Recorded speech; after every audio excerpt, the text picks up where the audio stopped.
is actually next day because it was, the lighting was kind of going down, and so I decided to leave it and then continue today. Okay, so far this is what we've done. We've done the body, and when the camera was off last night, I had a little play and I really kind of enjoyed sculpting her legs a little bit. So if I put her down, you can see she now has a bit of a shape of the calf and then into the thigh muscle, and then a little bit of a knee kind of shape there. I mean, you can leave it like it was, just straight and easy, but you can play around if it's for you, you know, make it a bit more special, I guess, if you want. So that's it. And then the other thing I have added was this little, what are they actually called? I forgot. Like a, you know, like a trim or something to the dress, to the neck area. Kind of, that's gonna make it look a bit more finished. And it goes really well with the arms as well. So that's all I have done. I can show you how I did this little thing. So all you need to do is just place your paper, like whenever you have space, use a pencil and go like that. And then once you've finished, just draw in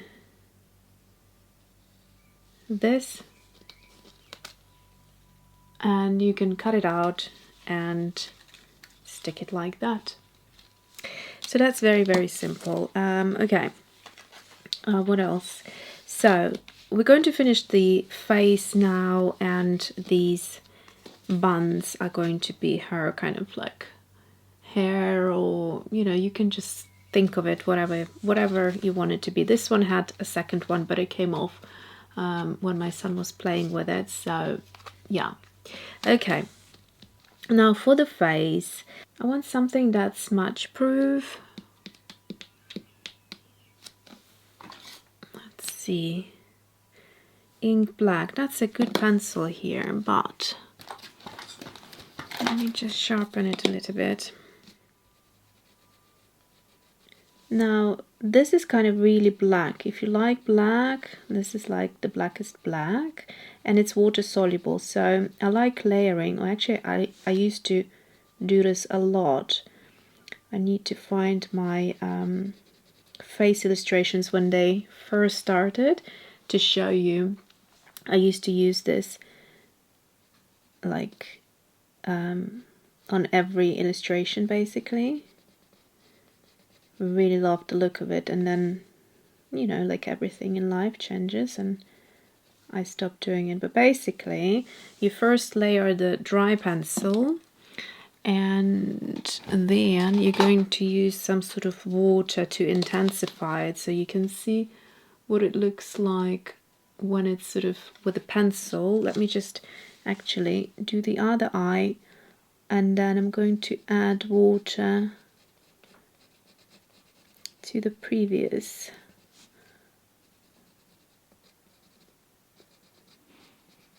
So the idea is just to have it black, but you could make your life a lot easier and just go like with a fine liner with a brush tip or something like that and just go in straight away. But this part is the fun part, you know, when you're painting the face. It's like you're feeling like you're being a makeup artist.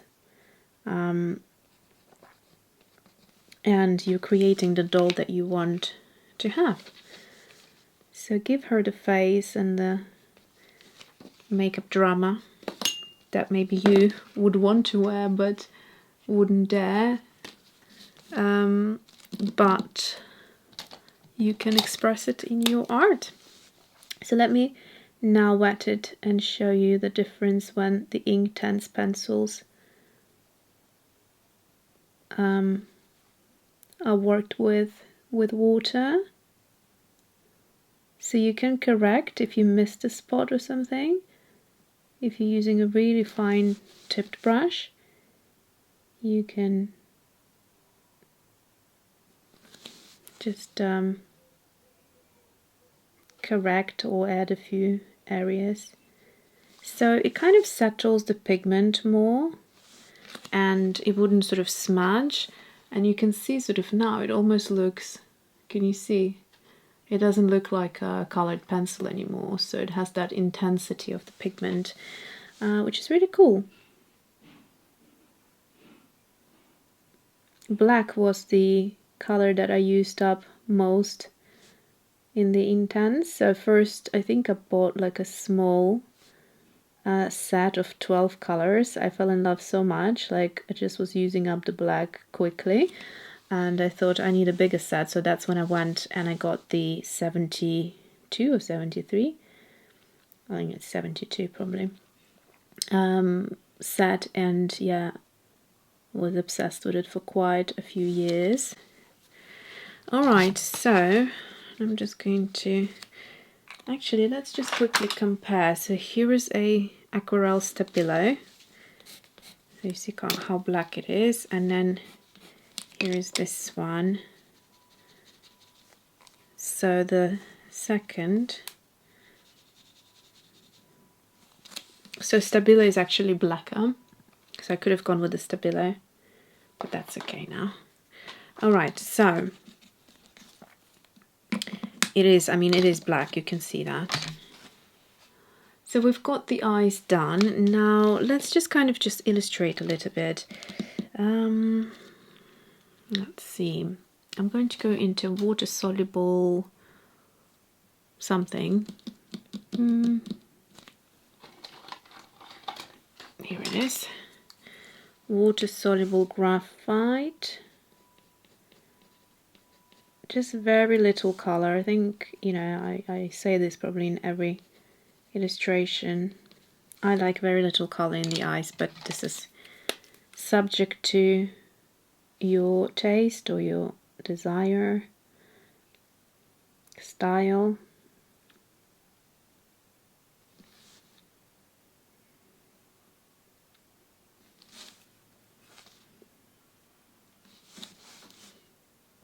I'm just blending it out like that.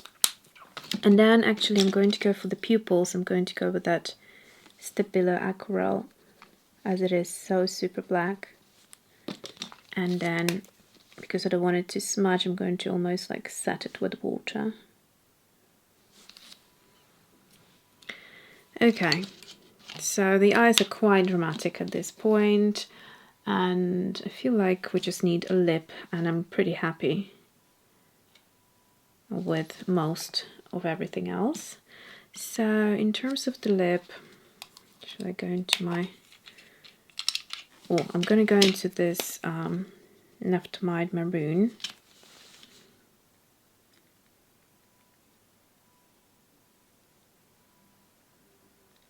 What you could do as well is you could make loads of these different faces, and you could remove them so that you could give your doll a new face, and kind of play with it that way. That would be a lot of fun as well. I'm not going to give her teeth this time, shall I? Just closed mouth.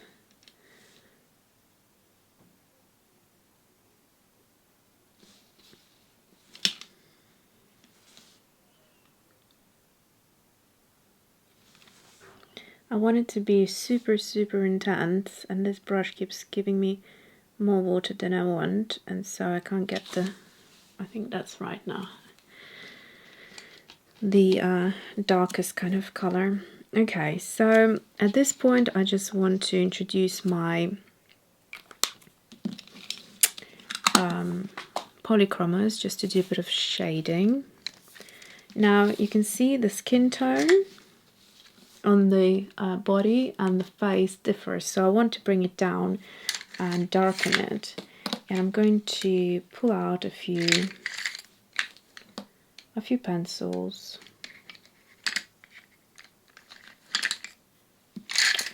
I think these three will be plenty. So I have, what do I have? I have Caput Mortem, I have Sanguine, Terracotta, and Pompeian Red. So let me just twist them so you can see. Okay, so I will start with the lightest. This always warms things up, so I quite like it for that reason. I'm just going to do light pressure and just circular movement and just darken it on one side first.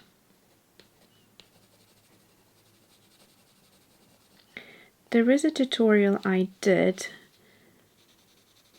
where I think I explain it and show it quite well, so I'll try to link it up here as always.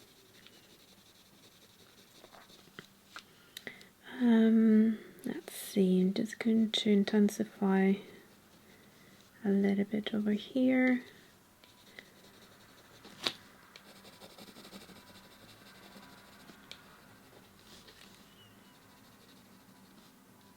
So be careful with the jawline because that always gives it an impression of a beard very quickly. So we're starting now to get a little bit of a darker skin tone, which I hope you can see.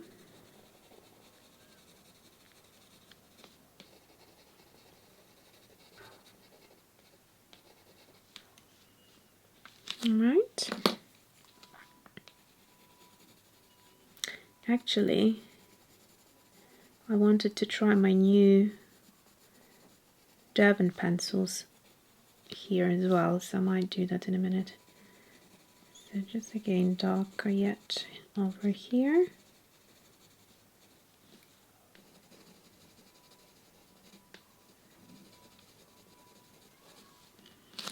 And then I do need a blending color, which is, this one is a good one. Is it cinnamon? Yeah. So I find that's a good color if you have, like here for instance, you need to bring it a bit more to like a more smoother finish.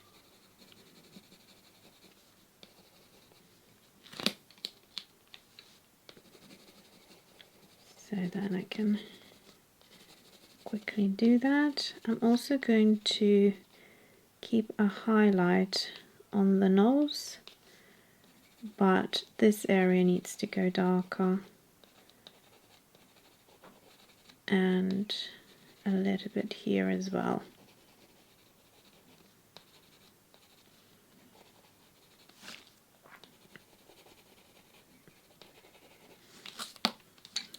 So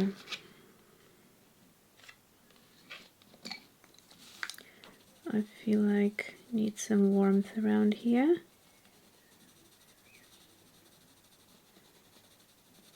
Like so.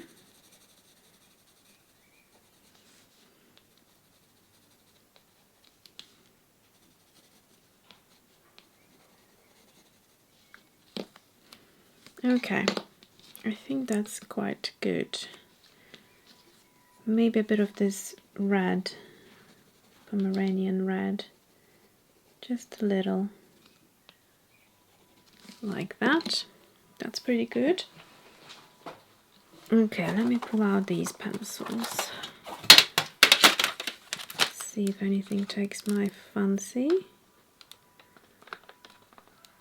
This looks quite good. Which one's that? Mars Orange. Let's try that with a little bit of light sienna. That's a gorgeous color. Okay, so this is a different texture. Let's see if they will work over as a combination.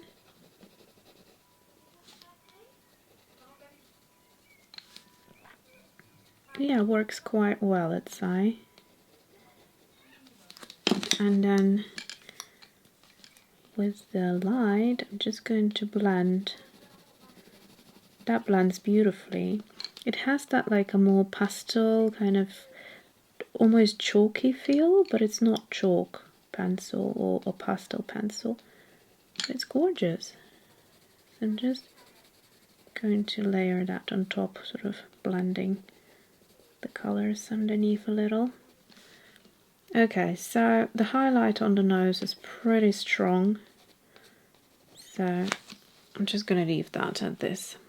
I think I'm quite happy with how things are looking.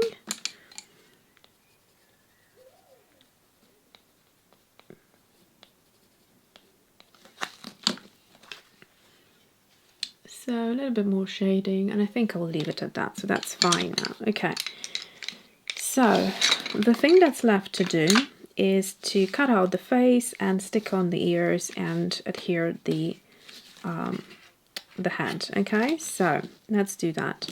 Now you might have noticed I have lined out like shape here, so make sure to not just cut it out like that, but you do need a bit of a stronger element here to be able to hold the face without, you know, it kind of breaking quickly. So you just reinforcing it really.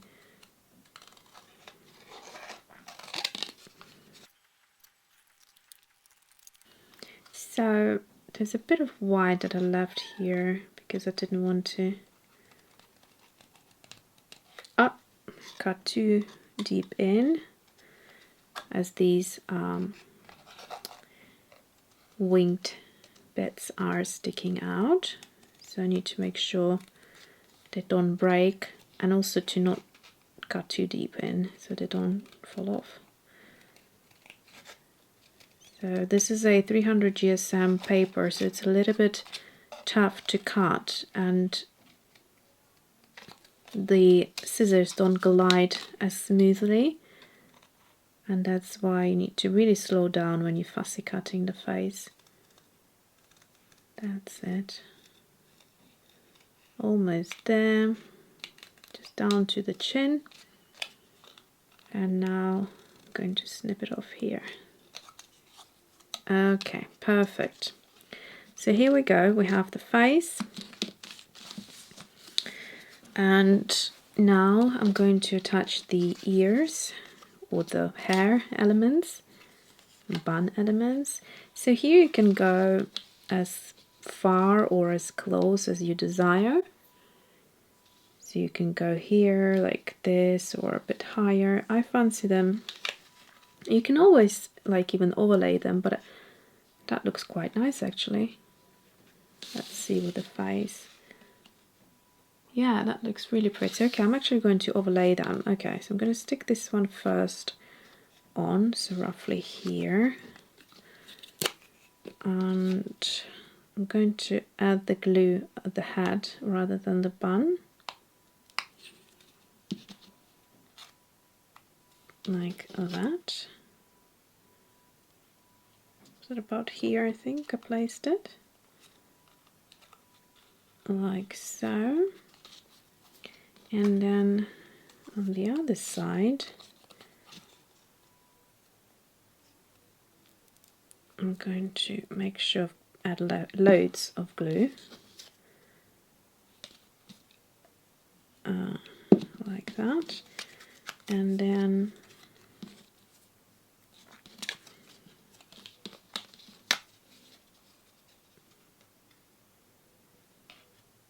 yeah, I like it like that. So it's kind of deeper in.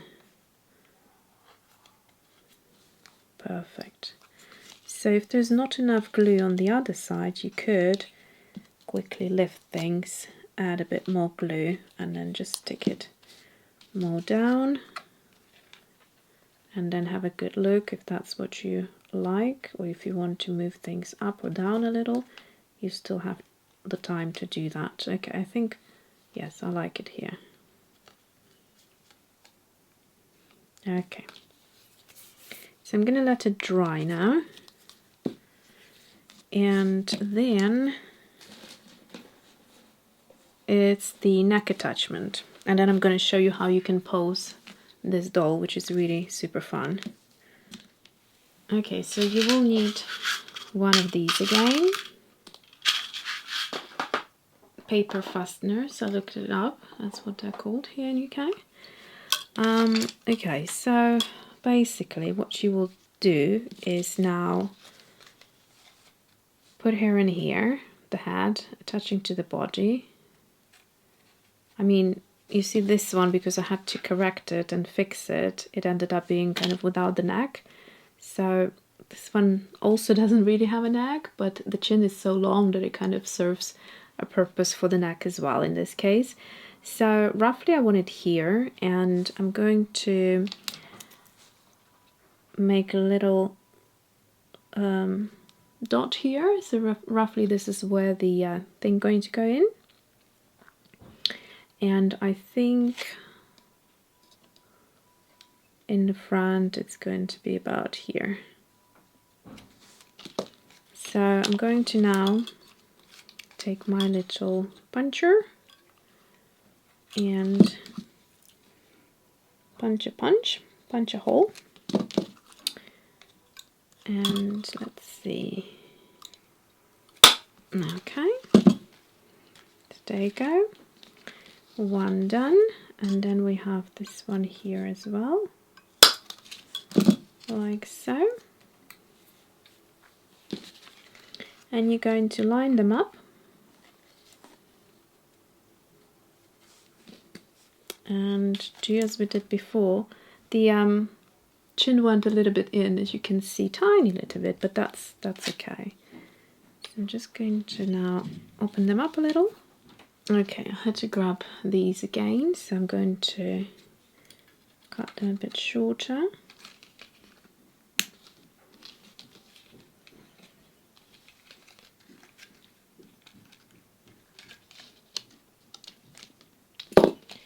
And I'm going to flatten it at the back, like so.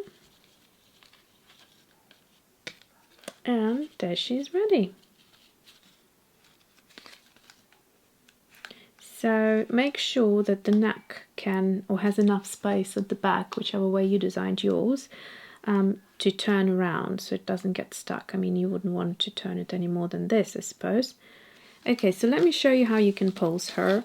Now, from the previous one, I've done a bit of like improvements. First of all, the arms, they move together with the, you know, the little sleeve here, the puff sleeve, and so that kind of looks a lot better. Also, I added a bit of a shape to the leg. It's up to you whether you want to do that or just leave it straight. And then also I made the legs, I touched them lower than here. Here you can see I put the leg up quite a bit higher up her skirt. That made her shorter, so different dimension.